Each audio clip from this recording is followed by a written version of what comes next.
అందరికీ నమస్కారం. మనం తెలంగాణలో ఎంతో వైభవంగా 9 రోజుల పాటు జరిగే బతుకమ్మ సంబరాలలో భాగంగా 7వ రోజు అనగా ఆశ్వేజ శుద్ధ షష్ఠి రోజు వేపకాయల బతుకమ్మను జరుపుకుంటారు.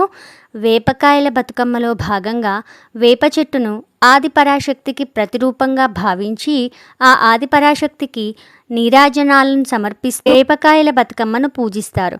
ఈరోజు బతుకమ్మకు తంగేడు, గునుగు, చామంతి, బంతి, గులాబీ పూలతో 7 అంతరాలుగా పేర్చి ఆ తర్వాత ఆడి పాడి చెరువులో నిమజ్జనం చేస్తారు.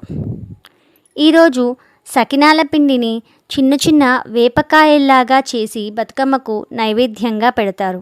బతుకమ్మను ఆడి నిమజ్జనం చేసిన తర్వాత ఈ వేపకాయల్లాగా చేసినటువంటి ఈ నైవేద్యాన్ని వాయినంగా ఇస్తారు. అందుకే ఈ రోజును వేపకాయల బతుకమ్మగా పిలుస్తారు.